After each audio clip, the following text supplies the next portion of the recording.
Сәлем баршаңызға. Бүгінгі біздің тақырыбымыз өзіміз өткен тақырыпта айтқандай детокс программасы. Біздің детокс программамыздың әсері қандай, оны қандай жағдайда ішу керек, сол туралы айтатын боламыз.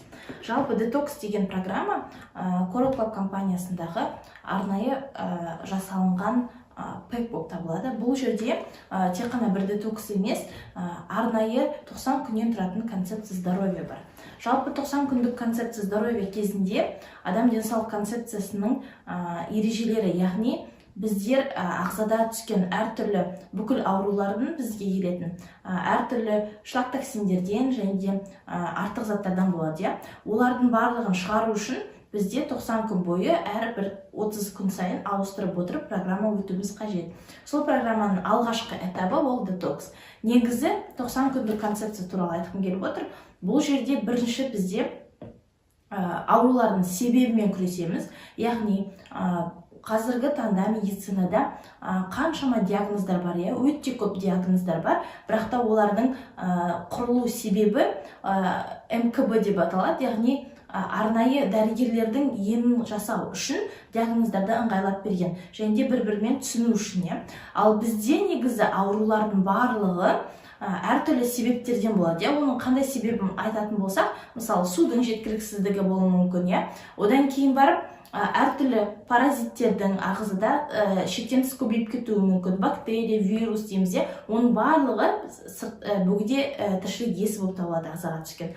Одан кейін барып бізде қосымша тамақтардың дұрыс тамақтанбаудың нәтижесінде болуы мүмкін, сосын адамның денсаулық сақтау, яғни здоровый образ жизни дұрыс болмауынан болуы мүмкін.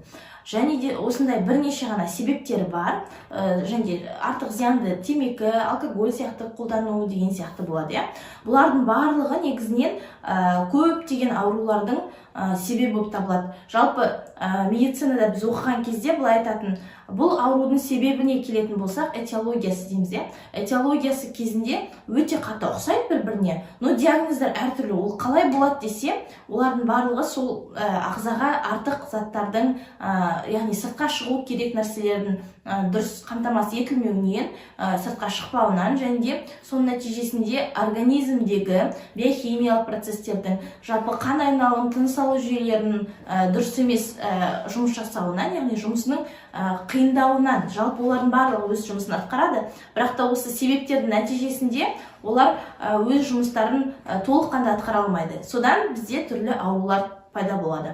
Ал бұл компанияның денсаулық концепциясы арқылы сіздер аурумен күреспейсіздер. Медицинадағыдай, мысалы, қай жерін ауырады, соған осындай дәрі демейді, сіздің ағзаңызды толыққанды тазалайды. Яғни сіздің себебі бар ғой, аурудың болатын себебімен күресесіз. Себебі жойылған кезде организм өзі компенсировать етіп, ағзаңыз тазаланып, ауруды жеңуге болады. Және де ол аурудың деңгейіне байланысты жалпы 7 этап болады. Ағзаның шлакқа толуының 7 этабы. Сол шлак токсиндерді жиналуының 7 этабына сай әркімге әртүрлі этаптардан өту керек. Яғни бір рет қолданғанда біреуге көмектессе, біреуге бірнеше, одан да көбірек қолдану керек. Себебі диагнозы уже күрделі деңгейге жеткен. Және де ол 7 этап дегеніміз, ол бірінші этап көп адамдар біле бермейді, ол әлсіздік, бас ауру, шаршау деген сияқты. Бұл ағзада артық шылықтардың болуының бірінші кезең болып табылады. Екінші этап кезінде адам уже дәрі-дәрмектерді қолданады, сол кезде уақытша тоқтайды да қайтадан ауырады. Яғни уже периодты түрде, хронический түрге ақырын ауыса бастайды. Бұл екінші этап. Үшінші этап кезде адамда түрлі реакциялар пайда болуы мүмкін. Яғни оның ағзасында, мысалы, аллергический реакция беру мүмкін, немесе тағы да басқа ақырын белгілері, яғни сигнал ретінде сыртқа көрінеді. Және өте жиі түрлі ауруларға шалдығатын болады, яғни тез аурушаң болады, сондай деңгейлерге келеді үшінші этапта. Төртінші этап кезінде адам ағзасында уже шлак токсиндердің айқын көрінуі болады. Яғни бұл жерде застой, ағзада әртүрлі өттің толуы, бас қатты ауырады, мысалы, хронический, мысалы, давление, сахарный диабет деген сияқты аурулардың барлығы осы төртінші кезеңде болады. Бұл кезеңде ағза уже сыртқа шығару қиындағандықтан кейбір нәрселерді капсулировать етеді, яғни оны жинап тастайды. Бұл дегеніміз бізде мысалы әртүрлі липома, фиброма деген сияқты әртүрлі ісік сияқты доброкачественный опухоль дейді, қатерсіз ісіктердің туындауына себеп болады. Ол не үшін? Ол ісік болып домаланып тұр. Себебі ағза сыртқа шығара алмай, бір жерге жинап, сыртын капсулаға қоршап тастады, жауып тастады ағзаға зиян болмас үшін. И медицина оны кесіп алып тастайды. Ал одан кейін 5-ші этап кезінде, ол кезде уже адамда өте қатты аурулар пайда болады, ол уже онкологияға жақын болады, және де Паркинсон, Альцгеймер деген сияқты аурулар, бүйрек жеткіліксіздігі, бауырдың жеткіліксіздігі, уже цирроз, яғни әр деңгейдің өте ауыр дәрежесіне жетеді. Ол 5-ші этап. 6-шы этап кезінде бұлардың асқынуы уже ең соңғы дәреже 4-ші степенге келеді. Мысалы, медицинаға барса, дәрігерлер уже біздің көмегіміз болмайды, немесе уақытша ем қолданып, ауырсынуды басатын дәрілермен жүруі мүмкін.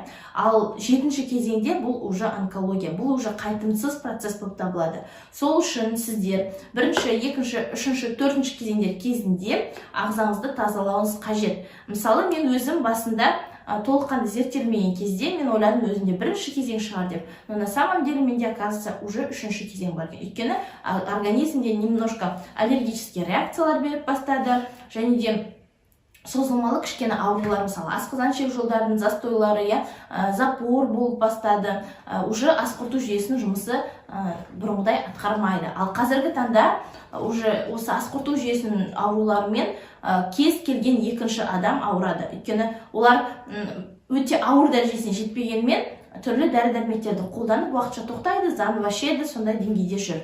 Ал енді біздің детокс программамыз осыны қалпына келтіруге, бұны тазалауға көмектеседі. Бұл жерде бізде арнайы программаны айтып өтейін. Осындай арнайы қорапшада болады. Және де ішінде түрлі продукттар бар. Бұл продукттар сізде ағзада болатын шлактоксиндердің 2 түрі болады. Майда еритін және суда еритін. Майда еритін шлактоксиндер ол арнайы өзінің 2 продуктысымен тазарады, және де суда еритін шлактоксиндер тоже өзінің 2 арнайы продукты арқылы көмектеседі. Мысалы, Coral Mine және де H500 екеуі майда еритін шлактоксиндерді, суда еритін шлактоксиндерді ерітеді. Суда еритін шлактоксиндер жалпы бізде ағзада тазаланып, және де барып өзінің кіші дәрет арқылы, яғни сыртқа шығады. Бұл жерде суда еритін шлактоксиндер жалпы 80% тұрады. Ал майда еритін шлактоксиндер өте күрделі болып табылады. Осы суда еритін шлактоксиндерді 1-ші тақырыпта айтып өткендей, Coral Mine суы арқылы тазаланады, яғни нейтрализацияланады. Және де H-500 арқылы, бұл жерде H-500 антиоксидант келеді. Және де көп адамдар осы 2 продукттың өзімен әртүрлі почканың ауруларымен, почкадағы құмдармен, яғни тастың жеңіл дәрежелері кезінде ертіп сыртқа шыққан нәтижелер өте көп. Одан кейін майда еритін шлактоксиндер. Майда еритін шлактоксиндер олар организмде киста болуы мүмкін, әртүрлі, мысалы, образованиялар болуы мүмкін, соларға көмектеседі. 1-ші кезекте ол лецитин. Лецитин деген продукттың ерекшелігі бұл тек қана асқұрту жүйесіне ғана емес, сонымен қатар біздің миымыздың жұмысын жақсы атқаруына көмектеседі. Жалпы лецитинді бұл продуктпен результаттар өте көп. Менің өзімнің консультациямен болғанда результаттар бар. 1-ші кезекте бұл біздің миымыздың жақсы жұмыс атқаруына, және де біздің миымыздағы память дейміз ғой, яғни есте сақтау қабілетіне жақсы көмектеседі. Сонымен қатар ең күшті көмегі ол біздің өт жолымыздың, бауырымыздың дұрыс жұмыс атқаруына көмектеседі. Лецитинді вообще үзбей ішсе де болады, себебі біздің өтімізден застойлары өте көп адамдар бар, және де өттің дұрыс тамбауы нәтижесінде, яғни өт бөлінеді, бірақ сыртқа дұрыс шықпайды, сол кезде түрлі ауруларға келуі мүмкін. Ал бұл сіздің бауырыңыз бен өтіңізді тазалайды, яғни сол арқылы майда еритін шлактоксиндерді ерітіп сыртқа шығарады. Бұл жерде уже үлкен дәрет арқылы. Және де ассимилятор. Ассимилятор өте күшті продукт. Бұл жерде біздің ұйқы безімізден бөлінетін түрлі ферменттер бар ғой, сол ферменттердің дұрыс жұмыс атқаруына көмектеседі. Яғни бұның құрамында түрлі ферменттер бар. Сол ферменттердің нәтижесінде сіздің ас қорыту жүйеңіз жақсарады, және де бұның ерітетін заты өте көп. Яғни даже бұл қақырыққа дейін ерітеді. Қақырық еріткен продукттар өте көп, және де мысалы ас қорыту жүйесіндегі бүкіл тамақтар, запоры, дұрыс жұмыс атқара алмаған нәрселердің барлығын ерітіп сыртқа шығарады. Және де бұл лецитиннің тағы бір ерекшелігі, ұмытып кетіппін, бізде даже кішкентай балаларға осы сарғыштықпен туады ғой, сарғыштықпен туған кезде осы лецитин продуктысын берген результаттар өте көп. Сол лецитинді берген кезде балада сарғыштық жойылған, яғни билирубиннің деңгейі өте жақсы төмендеп, вообще ешқандай лампа қолданбай сауыққан результаттар көп. Және де бұл программа, бұл кішкентай программа болып табылады, яғни біздің қаражатымызға байланысты болып келеді. Бұнымен қоса бізде Detox Plus деген набор бар. Қазіргі таңда өкінішке орай қасымда жоқ, бірақ ол туралы айтып кетейін. Detox Plus наборында қосымша 2 зат бар. Ол пентакан және де люцерна. Жалпы пентакан дегеніміз, пентаканның құрамында калий, рибоза бар, және де бұл жерде витамин С бар. Пентаканның ерекшелігі бұл сіздегі майда капиллярға дейін ерітіп, яғни ол жердегі майда капиллярлардағы тұрып қалған заттарды сыртқа шығарады, қан айналымды жақсы қызметін атқарады, сонымен қатар сізге энергия, күш, қуат береді. Мына жерде еще плюс H500 да сондай әсер береді, бірақ пентаканның әсері одан да өте көп. Яғни сіздер түрлі, мысалы, горилла деген сияқты, Red Bull, адреналин деген сияқты әртүрлі энергетический напитоктар ішетіндер көп қой, сол напитоктар сияқты энергия береді, бірақ ол напитоктардың ішу нәтижесінде сізде керісінше жүрек қан тамыр жүйесінің ауруы туындауы мүмкін, өте ауыр последствияларға әкеледі. Ал бұның ерекшелігі бұл керісінше жүрек қан тамыр жүйесінің жұмысын жақсартады, соның нәтижесінде сізде энергия пайда болады. Өте күшті продукт. Және де люцерна. Люцерна продуктысының ерекшелігі сіздің почкаңызды тазалайды. Құрамында өте терең жерде орналасқан люцерна ағашы, жалпы тереңдігі тамырының 30 метр төмендіктегі микроэлементтерді алады екен. Сол нәтижесінде сіздің құрамыңызға, ағзаңызға түрлі витаминдер, микро-макроэлементтер барады. Және де тағы бір ерекшелігі, егер де бала емізетін аналар болса, оларға сүтінің көбеюіне қосымша әсер береді. Және де сіздің бүйрегіңізді тазалайтын қызмет атқарады. Осы продуктыларды ішіп бір айда уже сіздер результат көріп бастайсыздар.